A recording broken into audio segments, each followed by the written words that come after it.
Okay, today's video is going to be challenging for some of my audience. I'm going to divide it into three main sections.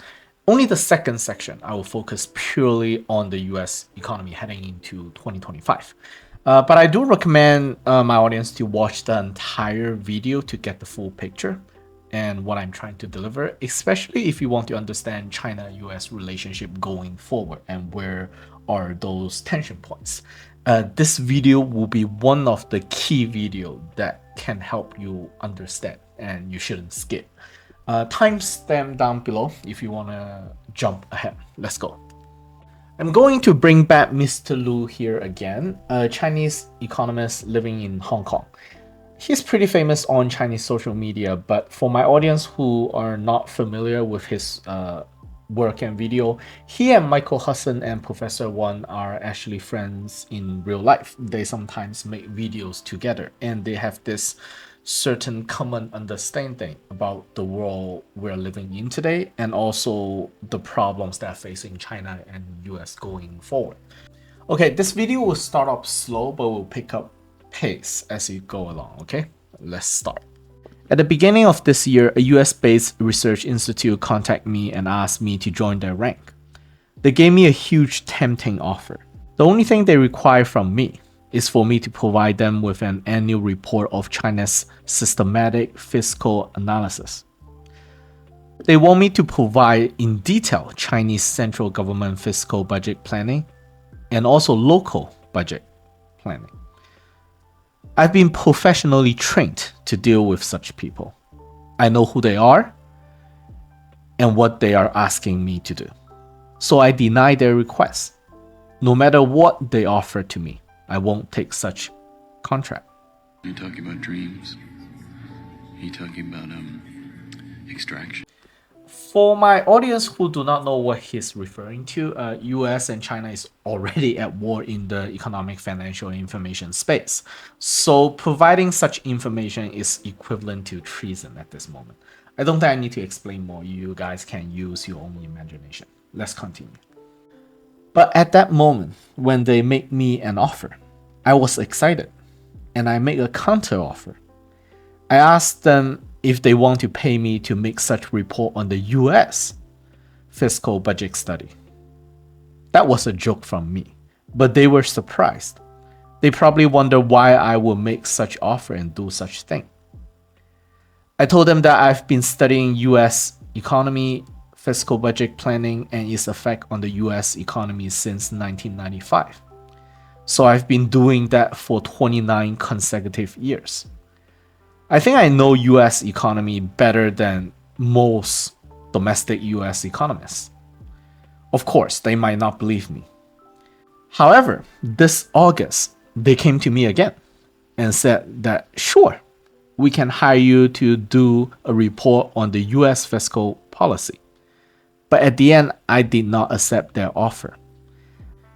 I'm very patriotic to China. If my government want me to provide such information to them, I will gladly do so. But if Chinese government do not need it from me, I would rather provide them to my fans in my channel. So this video has a lot to do with US economy, but also about a few other things as well, as you guys will see if you watch to the end, okay?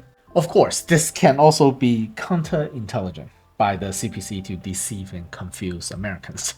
I mean, that's totally possible as well. I don't think so, because what he's saying here, what he's providing in his channel is facing Chinese audience. But why not? You know, it's always good to have a certain amount of doubt, right? But let's see what he says here, okay?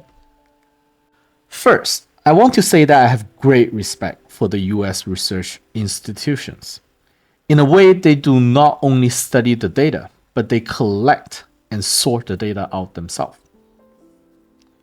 From my understanding, after the establishment of PRC, US over the decades have hired dozens of Asian scripture readers from China. While we Chinese are busy collecting Asian art such as painting, the Americans are collecting things in China such as letters between government officials, diaries, and also accounting documents. After 20 years of data collection, the Americans formed the historical GDP figure of Asian China, valued in USD. The figures before the birth of Christ is likely to be very poorly estimated. But within the last 2000 years, since China dynasties have very good recording of such information, the GDP figure that the American Research Institution gave is likely to be reasonably accurate as well. I'm frustrated because when I talk to my own government, senior officials in China, it seems like they do not care that much about these studies and data. I also realized that the Americans did something to the data, maybe intentionally to deceive the public. For example, according to their data, the economy of China during Cultural Revolution is worse than that of the beginning of the 20th century, which was when Kuomintang was in power. In fact, it was worse than the economy during Qing Dynasty, according to the American studies. To make the matter worse, many of the Chinese economists and researchers use these false data in their reports. Let me try to expand what Mr. Lu is trying to say here. You know, when we watch the mainstream news media today, CNN, BBC, those things, many of us will consider those to be propaganda, right? Government, deep state narrative of the world they want us to see. But the same thing actually has been happening in the economic financial side. Because today, when we go around the world and look at all the economic data and information from different countries, many research data actually are conducted by United States and UK. I'm not saying that they're all fake data, but it is normal for US and UK to distort the data and reporting to favor its own financial economic incentives. And in my channel, I've been keep saying that we are living under a financial colonial structure. It is normal for the financial hegemon here to release information that favors its own position. Let me give you guys some examples. Domestically, US has been calculating inflation figures while at the same time changing the standard of the calculation in order to draw a rosy picture. For the items that affect by high inflation, they simply remove them.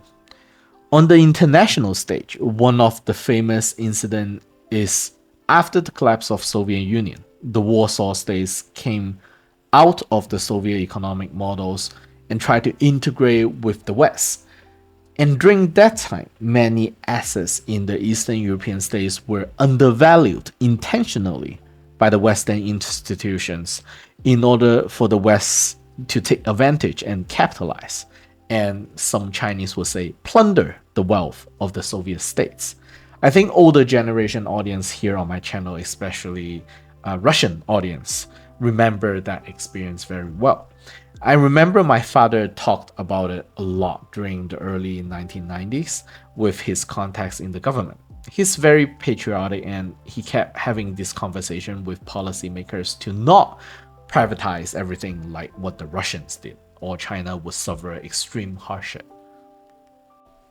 So when we look at the economic data from US and China today, you should always leave some doubt, just like you will not trust the casualty figures of the war in Ukraine right now, whether it's coming from Ukraine or Russia. And they're at war, so you should leave some doubt, and these are sensitive information to reveal. Now, on to United States. Let's see what Mr. Lu says here. There are 75 core cities in the United States. Roughly 50 cities are heading towards bankruptcy. They're running a budget deficit in 2024. When these cities head into 2025, they will experience something similar to many cities in United Kingdom, a wave of bankruptcy. There's a migration trend that is happening in the United States. The rich Americans who were living in these cities that are on the verge of bankruptcy are moving to the cities that are not facing bankruptcy. This is because of the US tax system, which is divided into federal tax and local tax. They're different. The tax income and revenue generated by the federal government is used to cover the federal budget.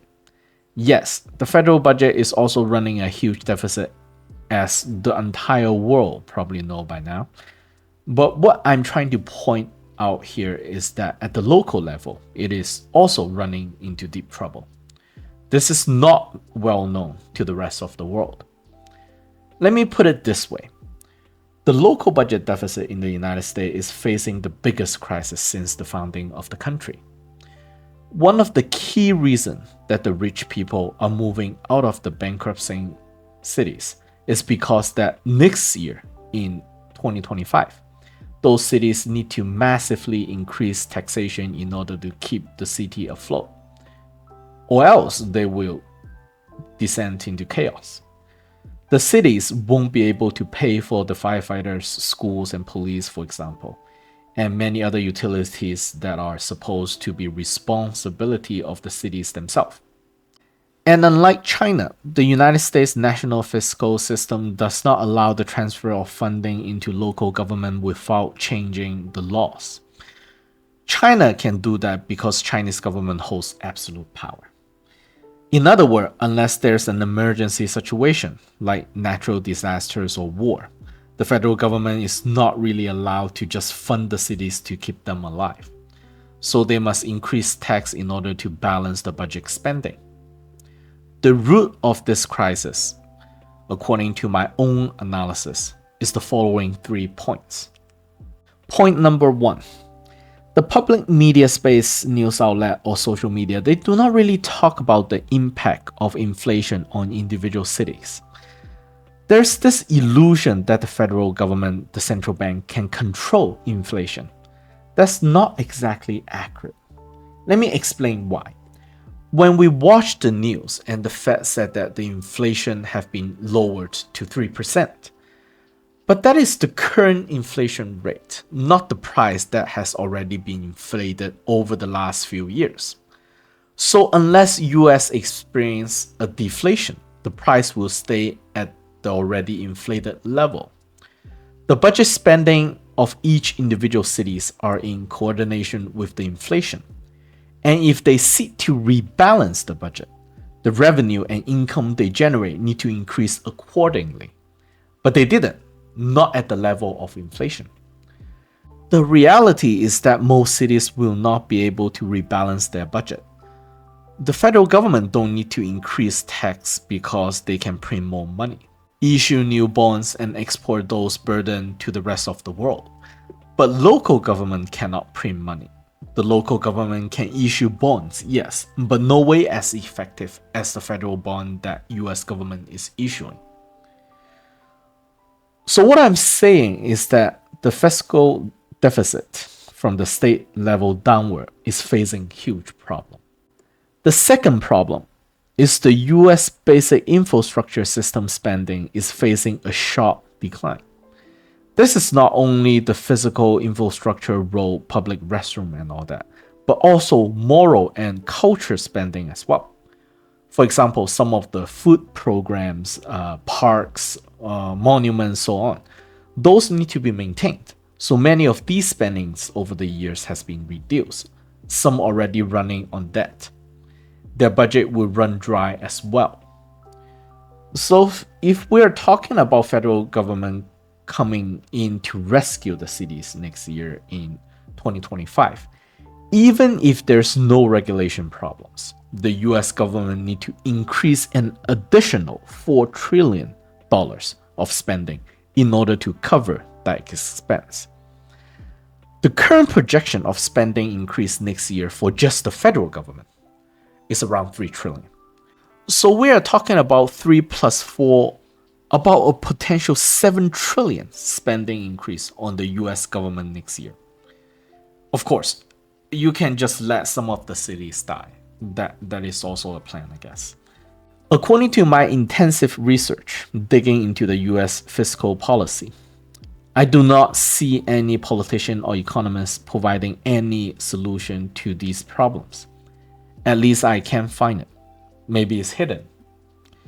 So maybe yes, maybe US government need to go to other countries to look for economists such as myself to help solve their fiscal problems.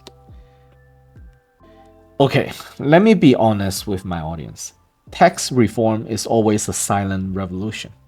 No matter what country you are from, it is very, very difficult to push forward such reform.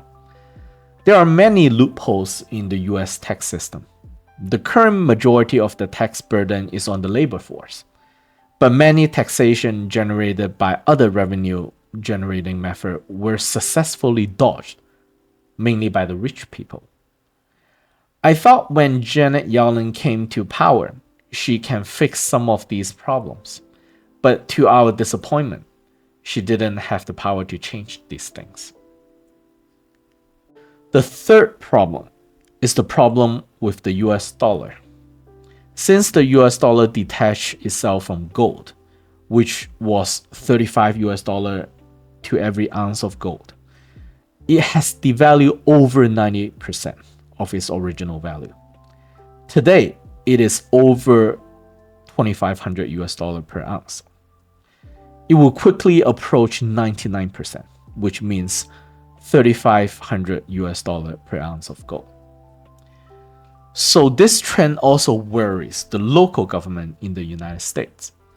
There are currently 44 states in the United States that enact law stating that they will not help federal government in repaying back the federal debt. So if the federal government want to increase other tax or income source, like tariff, so be it. Just don't bother the state government.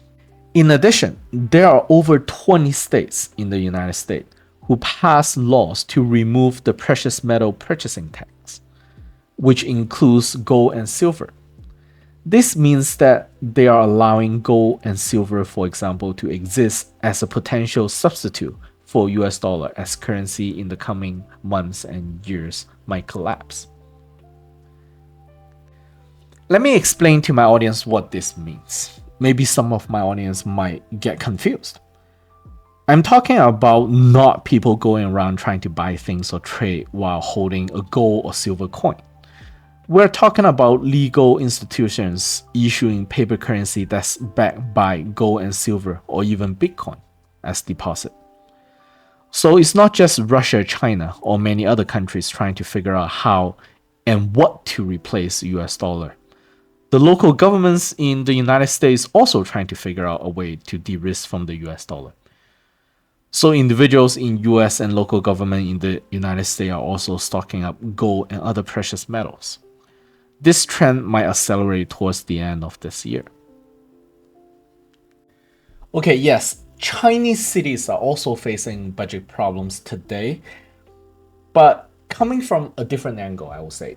Given how Chinese system is structured, I don't think the cities will go into bankruptcy because the central government will come in to save it easily. What will happen is that the employees will face a reduction. Well, they already face a reduction in salary, so that's what's going to happen. Now, before I get to the final part of this video, the economists that I follow, including Mr. Lu, they all predicted that the major crisis US will face, one that might threaten the survival of US dollar, will arrive in roughly 2 to 3 years, depending on how the US government structure its budget. That said, the internal economic situation in the US cities and states will worsen. So it depends on how and which cities and states US federal government will decide to save. If the US government decide to save all of them, then the federal deficit will shoot up even faster and we will reach the next turning point for US dollar sooner, maybe around 2 years mark.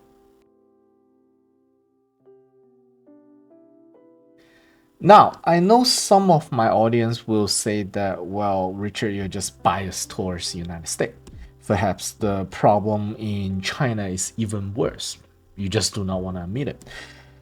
Well, the China problem is also very severe, but like I said, it comes from a different angle.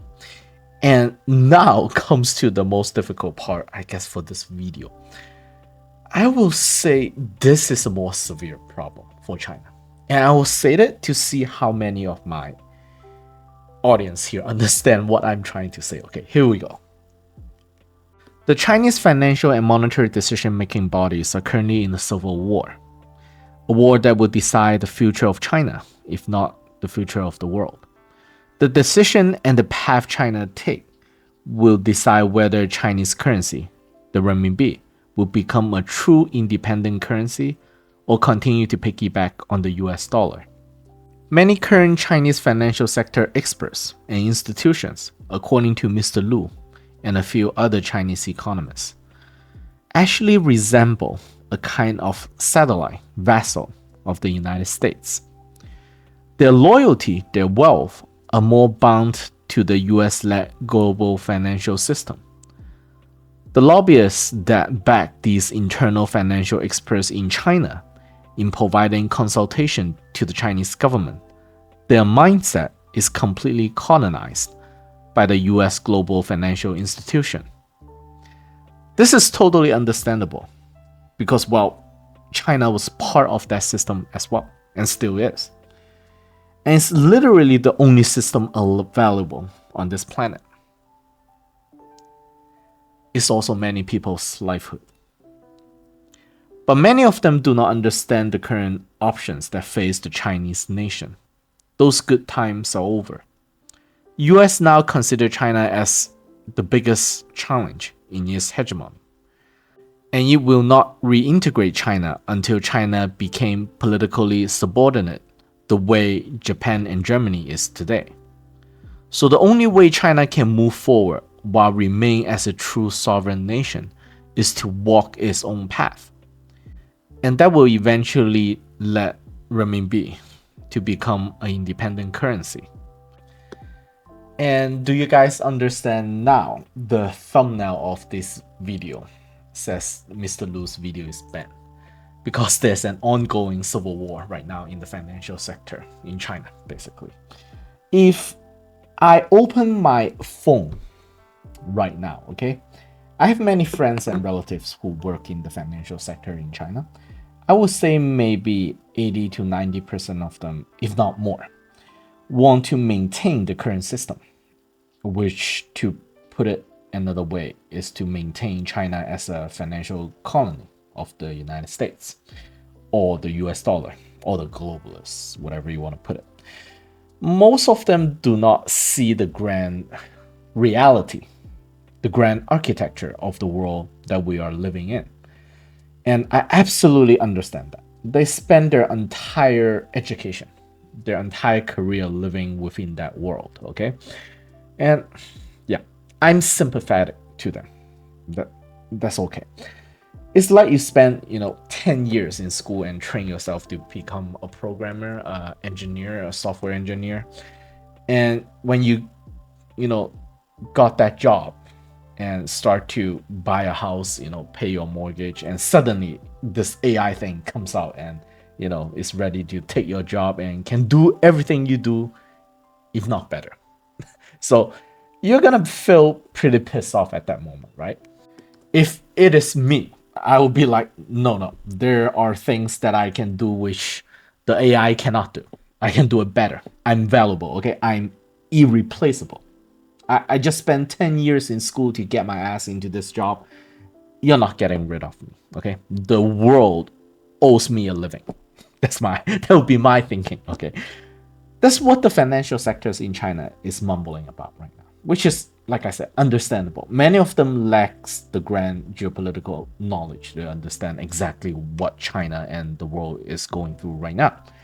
That they fail to understand whatever they are fighting to maintain is also one of the most important geopolitical tension point of not just China and US, but the entire world. The US, in order to maintain its hegemonic position, cannot allow a country the size of China to become independent. Because China is too big economically, and the gravitational pull it can generate will erode and destroy the US-led world.